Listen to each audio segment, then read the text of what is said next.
1617 में जापान में हेंजो नाम का एक निंजा अपने कबीले के साथ शांति से रहता था। एक दिन जब हेंजो कुएं पर था, बाई हान घर में घुस गया और कबीले के सदस्यों को मारने लगा। हेंजो की पत्नी ने तुरंत अपने बच्चे को फर्श के नीचे छिपा दिया और अपने बेटे के साथ भागने की कोशिश की, लेकिन बाई हान ने उनका रास्ता रोक दिया। उन्होंने हेंजो के ठिकाने के बारे में बताने से इनकार कर दिया, इसलिए बाई हान ने अपनी शक्ति का उपयोग करके अपने हाथ पर एक बर्फीला भाला प्रकट किया। उसी क्षण हेंजो ने अपनी पत्नी की चीख सुनी और वापस दौड़ने लगा। दुख की बात है कि वह देर से पहुंचा, उसकी पत्नी और बेटा मर चुके थे और बर्फ से ढके हुए थे। फिर झाड़ियों में कुछ दुश्मन दिखाई दिए तो हेंजो ने उनसे लड़ने के लिए अपनी तलवार निकाली।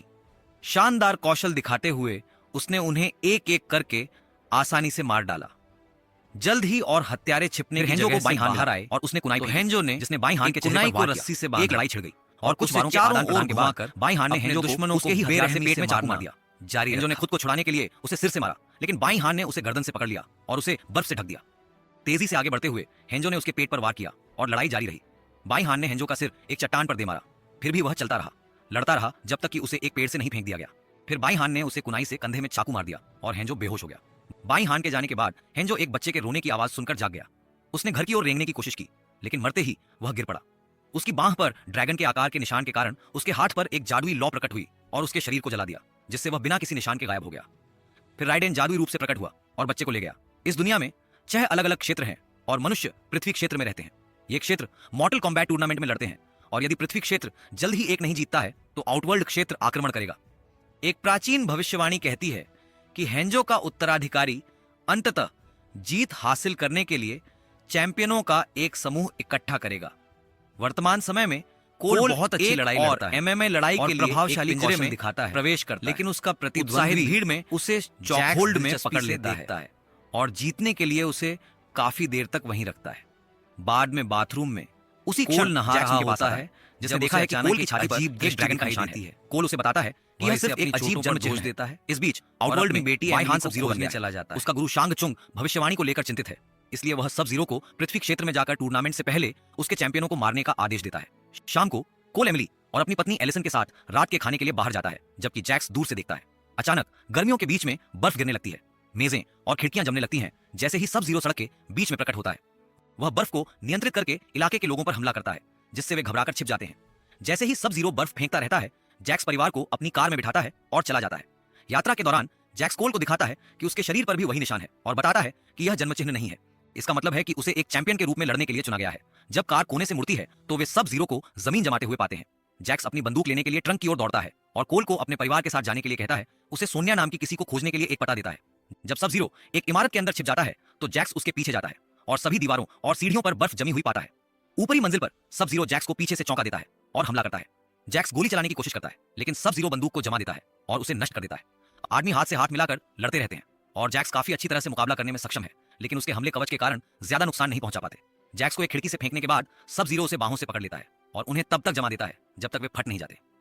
फिर वह जैक्स को एक छेद में फेंक देता है, यह मानकर कि वह मर चुका है। आउटवर्ल्ड में मेलिना शांग चुंग को सूचित करती है कि सब जीरो ने एक चैंपियन को मार दिया है, लेकिन दूसरा भाग गया है। शांग चुंग उसे और हत्यारे भेजने के लिए कहता है, यह खुलासा करते हुए कि उसने इस तरह धोखा देकर पिछले 9 टूर्नामेंट जीते हैं। इस बीच कोल जैक्स द्वारा दिए गए पते पर जाने से पहले अपने परिवार को घर पर छोड़ देता है। जब वह कबाड़खाने में प्रवेश करता है तो सोनिया उस पर हमला करती है, जो उसे तुरंत काबू कर लेती है। वह जैक्स का जिक्र करता है और वह उसे अपनी कहानी साबित करने के लिए अपना निशान दिखाने के लिए कहती है। वे घर में प्रवेश करते हैं और जैक्स कुछ तस्वीरें देखता है जो बताती हैं कि सोनिया और जैक्स विशेष बल में हैं। वह उसे शोध से भरा एक कमरा दिखाती है और बताती है कि उसने 7 साल पहले ब्राजील में पहली बार ड्रैगन का निशान देखा था। उनके लक्ष्य में विशेष क्षमताएं थीं और जब जैक्स ने उसे हराया तो निशान उसके शरीर में स्थानांतरित हो गया। उसके शोध से पता चलता है कि किसी प्रकार का गुप्त पौराणिक टूर्नामेंट है और ड्रैगन का निशान उन चैंपियनों को चुनता है जो पृथ्वी के लिए लड़ेंगे। उन्हें जितने हो सकें उतने लड़ाकों की जरूरत है, क्योंकि पृथ्वी के अधिकांश चैंपियन मारे जा चुके हैं। जब कोल हेंजो की एक तस्वीर देखता है तो उसे फिर से वही अजीब दृष्टि दिखाई देती है। उसी क्षण कोई परछाई से बोलता है तो कोल रोशनी जलाता है और पाता है कि सोनिया के पास कानो नाम का एक कैदी है। वह एक भाड़े का सैनिक है जिसे चैंपियनों में से एक को मारने के लिए काम पर रखने के बाद निशान मिला था। कानो सोनिया के बारे में गंदी टिप्पणियां करता रहता है, इसलिए वह उसे चुप कराने के लिए मुक्का मारती है। अचानक बिजली चली जाती है और सोनिया को छत में एसिड से बना एक छेद मिलता है। फिर कुछ अदृश्य चीज कमरे में घूमने लगती है। कोल पर हमला करने से पहले कुछ वस्तुओं को गिरा देती है। जब अदृश्य प्राणी कानो को नीचे गिराता है तो सोनिया गोली चलाती है और उसे खुद को प्रकट करने के लिए मजबूर करती है। जैसे ही रेप्टाइल कानो को छोड़ता है, वह अपने पंजों से उसके चेहरे पर वार करता है। सोनिया की गोलियां खत्म हो जाती हैं और वह चाकू फेंकना शुरू कर देती है। पहले 2 रेप्टाइल को लगते हैं, लेकिन चूंकि वह भाग जाता है, आखिरी वाला कानो के पैर पर लगता है। रेप्टाइल फिर से अदृश्य हो जाता है और छत में छिप जाता है, जहां वह एक बीम पर कुछ एसिड थूकता है। फिर वह सोनिया और कोल पर हमला करता है, जो खुद का बचाव नहीं कर पाते क्योंकि वे उसे देख नहीं सकते। कानो देखता है कि एसिड धातु के बीम को खराब कर रहा है, इसलिए वह अपनी हथकड़ियों को उसके नीचे रखता है ताकि उन्हें तोड़कर खुद को आजाद कर सके। फिर वह अपने पैर से एक चाकू और एक फ्लेयर के साथ लड़ाई में शामिल होता है, जिसे वह रेप्टाइल के शरीर में घोंपने से पहले जलाता है। प्राणी कमरे में इधर उधर भागता है और दृश्यमान होने से पहले गलती से आग लगा देता है। तीनों इंसान उससे लड़ते रहते हैं और रेप्टाइल अपनी जीभ का उपयोग करके कानों को पकड़ लेता है। कोल सोनिया पर इस प्रक्रिया में एक रेप्टाइल कानों को गिरा देता है, इसलिए वह राक्षस को अपने नंगे हाथ से छेदकर उसका दिल निकाल देता है। रेप्टाइल को छाती में चाकू मारने में क्योंकि उसका सारा शोध जल हो जाती है। कानो बताता है लेकिन वह उस मंदिर का स्थान जानता है देकर जहां चैंपियन टूर्नामेंट से पहले प्रशिक्षण लेते हैं, लेकिन इसे साझा करने से इनकार करता है। सोनिया उसे 3000 डॉलर का भुगतान करने का वादा करके उन्हें वहां ले जाने के लिए मना लेती है, लेकिन वह कोल को अकेले में स्वीकार करती है कि उसके पास पैसे नहीं है। अगले दिन कानो का एक दोस्त उन्हें मंदिर तक उड़ाकर ले जा रहा है। यात्रा के दौरान कोल उन अजीब दृष्टियों के बारे में सपने देखता रहता है। जब वे रेगिस्तान पहुंचते हैं तो वे पैराशूट का उपयोग करके विमान से कूद जाते हैं। अब उन्हें बाकी रास्ता पैदल चलना होगा। कानो एक मूर्ख की तरह व्यवहार करता रहता है और सोनिया पर ईर्ष्या करने का आरोप लगाता है क्योंकि उसके पास निशान है लेकिन उसके पास नहीं है। एक बहस एक वास्तविक लड़ाई में बदल जाती है और सोनिया साबित करती है कि उसे कुछ ही सेकंड में उसे काबू करने के लिए निशान की जरूरत नहीं है। कानो चाहता है कि वह इसे खत्म कर दे, लेकिन सोनिया उसे मारने से इनकार करती है। बहुत चलने के बाद समूह को लियू कांग मिलता है, जो कानो का अपमान करने पर उस पर आग का हमला करता है। लियू कांग खुद को चैंपियनों में से एक के रूप में पेश करता है और उन्हें मंदिर ले जाने के लिए सहमत होता है। समूह कुछ और मील चलता है और पहाड़ों में कुछ छिपी हुई सुरंगें पाता है। उन्हें पिछली प्रतियोगिताओं की पेंटिंग दीवारों को सजाती हुई यह एक जो पवित्र मंदिर की याद दिलाती है। कानो कुछ की सजावट चुराने की कोशिश करता है, लेकिन लियू कांग उसे वापस रखने के लिए दरवाजा खोलता है। सोनिया कुछ भिक्षुओं को पीछे के कमरे में प्रवेश करते हुए देखती है और बेहोश जैक्स को खोजने के लिए उनका पीछा करती है। लियू कांग बताता है कि बर्फ ने उसके घावों को जला दिया था और भिक्षु उसे ठीक कर पाएंगे, लेकिन इसमें कुछ समय लगेगा। फिर लियू कांग तीनों को भगवान राइडेन से मिलवाता है, जो सोचते हैं कि वे लड़ने के लिए तैयार नहीं है। जब कानो शिकायत करता है तो राइडेन उसे बिजली से मारता है। वह बताता है कि आउटवर्ल्ड ने लगातार 9 बार जीत हासिल की है और एक और जीत उन्हें हमेशा के लिए पृथ्वी पर नियंत्रण प्रदान करेगी। इस बीच एक अचानक ठंडी हवा लियू कांग की आग को बुझा देती है और वह पाता है कि सब जीरो मंदिर में प्रवेश कर चुका है। वह तुरंत एक आग का गोला फेंकता है, लेकिन सब जीरो उसे चकमा देता है और एक बर्फीले हमले से पलटवार करता है, जो लियू कांग को पीछे धकेल देता है। जब सब जीरो लियू कांग को अपने दोस्त की मदद बर्फीले भाले से मारने वाला होता है, सब जीरो की मदद करने के लिए एक धारकट की टोपी, हालांकि राइडेन अचानक अपनी बिजली की शक्ति से उन्हें रोकने के लिए उनके सामने टेलीपोर्ट करता है। यह एक ऊर्जा क्षेत्र बनाता है जो दुश्मनों को जाने के लिए मजबूर करता है। उसके बाद कोल और कानो को एक अखाड़े में ले जाया जाता है जहां वे अपनी शक्तियों को जगा सकते हैं, लेकिन सोनिया को उनके साथ शामिल होने की अनुमति नहीं है क्योंकि उसके पास कोई निशान नहीं है। वह जैक्स को देखने जाती है, जो आखिरकार जाग जाता है और पाता है कि उसे यांत्रिक हाथ दिए गए हैं। अखाड़े में कोल कुंग लाओ के खिलाफ प्रशिक्षण लेता है और उसके साथ काफी अच्छी तरह से मुकाबला करके उसे आश्चर्यचकित करता है। कुंग लाओ फिर अपनी टोपी को हथियार के रूप में उपयोग करने के लिए उतारता है और कुछ ही चालों में वह कोल को नीचे गिरा देता है। अगला कानो लियू कांग के खिलाफ जाता है और सेकंडों में हार जाता है। जबकि लियू कांग कोल के घावों का टांके और आग से इलाज करता है, वह उसे कहानी बताता है कि कैसे उसे राइडेन ने पाया और अपनी अग्निशक्ति मिली। वह कोल को सलाह देता है कि वह समझे कि उसे लड़ने के लिए क्या प्रेरित करता है। बाकी दिन कोल बार बार प्रशिक्षण लेता रहता है और हारता रहता है। जैक्स भी अपनी नई बाहों के साथ प्रशिक्षण लेता है, लेकिन महसूस करता है कि वे कमजोर हैं। रात के खाने के दौरान कानो सभी का अपमान करता रहता है, जिससे कुंग लाओ और लियू कांग अपना धैर्य खो देते हैं। वे उसे इतने बेकार लड़ाके के लिए बहुत आक्रामक होने के लिए फटकारते हैं। कानो गुस्से में बड़बड़ाने लगता है और उसकी आंख चमकने लगती है। अचानक वह एक लेजर छोड़ता है, जिसे कुंग लाओ अपनी टोपी से मोड़ देता है ताकि वह किसी व्यक्ति के बजाय दीवार से टकराए। ऐसा लगता है कि कानो की शक्ति एक लेजर आंख है। अगले दिन कोल कानो के खिलाफ प्रशिक्षण लेता है, जो उसे बार बार पीटने में खुश होता है। लियू कांग कोल को बार बार इससे गुजरने के लिए कहता है, यह उम्मीद करते हुए कि दर्द उसकी शक्ति को जगाएगा। दुख की बात है कि कुछ नहीं होता। बाद में कोल राइडेन से अपने निशान के बारे में पूछता है, क्योंकि वह जन्म से ही उसके पास है और किसी को हराने के लिए नहीं मिला। राइडेन को एहसास होता है कि कोल हेंजो का वंशज है और बताता है कि सब जीरो ने कबीले के साथ क्या किया। जब हेंजो मरा तो वह नींद क्षेत्र में उतर गया, जहां वह नरक पर अंतहीन बदला लेने की तलाश करता है। उसकी रक्त रेखा तब जीवित रही जब राइडेन ने हेंजो की बेटी को बचाया और पाला। राइडेन को लगता है कि कोल यह करने के लिए पर्याप्त मजबूत नहीं है और उसे अपने परिवार के पास वापस भेजने के लिए एक पोर्टल खोलता है। इस बीच शांग चुंग और लड़ाकों को इकट्ठा करता है और उन्हें राइडेन की बाधा को तोड़ने का रास्ता खोजने का आदेश देता है। कबाल ने अतीत में कानो से लड़ाई की थी और एक शिकायत रखता है, इसलिए वह एक योजना बनाता है। कुछ ही देर बाद कबाल बाधा के बाहर प्रकट होता है और कानो को कुछ अपमानों से चिढ़ाता है, लेकिन वह उसे पक्ष बदलने के लिए बहुत सारे पैसे भी प्रदान करता है। फिर कानो ऊर्जा ढाल को शक्ति देने वाले उपकरण पर अपना लेजर का उपयोग करता है। विस्फोट उसे उड़ा देता है, लेकिन बाधा को भी नष्ट कर देता है। काला धुआं मंदिर में प्रवेश करता है जैसे ही शांग चुंग अपनी टीम के साथ आता है। दोनों टीमों के बीच एक लड़ाई छिड़ जाती है। जैक्स रेको के खिलाफ जाता है, जो उसे अपने हथौड़े से आसानी से नीचे गिरा देता है और उसे बेहोश करने के लिए फेंक देता है। सोनिया मेलिना से लड़ती है और शुरुआत में काफी अच्छी तरह से मुकाबला करती है। हालांकि मेलिना बहुत मजबूत है और जल्द ही उसे कई बार चाकू मारकर काबू कर लेती है। वह सोनिया को अखाड़े में फेंक देती है और खून चाटने के लिए अपना हथियार वापस ले लेती है। इससे उसे एहसास होता है कि सोनिया एक चैंपियन नहीं है, इसलिए वह उसे मारने से इनकार करती है क्योंकि यह बेकार होगा। मेलिना के गायब होने के बाद कानो सोनिया को पकड़ता है और उसे चट्टानों पर फेंकने से पहले उसके चाकू के घाव में अपना अंगूठा डालता है। फिर वह एक मूर्ति को नष्ट करने के लिए अपने लेजर का उपयोग करता है और मलबा सोनिया के ऊपर गिरता है। जब जैक्स जागता है तो वह अपने फंसे हुए दोस्त को देखता है और चट्टानों को हटाने की कोशिश करता है, लेकिन कोई फायदा नहीं होता। अब वह बिना पसीना बहाए सोनिया को बचाने के लिए यूकांग कबाल के पीछे जाता है, लेकिन उसके आग के गोले तुरंत अवरुद्ध हो जाता है। कबाल उसे लड़ाई जारी रखने के लिए पकड़ लेता है। अविश्वसनीय रूप से मॉडल में चलने की शक्ति विकसित हो जाती है। इस बीच कुंग लाओ अपनी टोपी शांग चुंग पर फेंकता है, जो उसे आसानी से चकमा देता है। वह एक निचले सैनिक से लड़ने से इनकार करता है, इसलिए वह नितारा को बुलाता है। वह परछाइयों में उड़ते हुए चीखती है। इस प्रकार कुंग लाओ अपनी आंखें बंद कर लेता है और ध्यान केंद्रित करता है। जब नितारा उसे पीछे से हमला करती है तो वह उसे सुनता है और उस पर कूदने से पहले उसे चकमा देता है। कुंग लाओ अपनी टोपी को नियंत्रित करता है ताकि वह जमीन पर गिरे और घूमना शुरू कर दे। फिर वह नितारा को नीचे धकेलता है, जिससे वह टोपी पर गिरती है और उसके पूरे शरीर को 2 हिस्सों में फाड़ देती है। उसी समय काला धुआं कोल के शेड में घुस जाता है। उसे लगता है कि कुछ गलत है और वह बाहर जाता है। केवल गोरो को पाता है। यह विशाल दुश्मन कोल को एक तरफ फेंक देता है और परिवार के पीछे जाने की कोशिश करता है, लेकिन कोल उसे अपना निशान दिखाता है ताकि उसका ध्यान उस पर बना रहे। फिर कोल शेड में जाता है और एक क्रॉबार पकड़ता है और छिप जाता है। गोरो के दरवाजे से आने का इंतजार करता है। हालांकि गोरो दीवार से राइट को मुक्का मारता है और कोल को अपनी कई बाहों से पकड़कर उसे पीटता है। गोरो लकड़ी के बीमों को भी तोड़ता है ताकि उन्हें हथियार के रूप में इस्तेमाल कर सके, जिससे शेड ढहने लगता है। कोल जितनी जल्दी हो सके बाहर निकलने की कोशिश करता है, लेकिन मलबा उसके ऊपर गिर जाता है और उसे फंसा लेता है।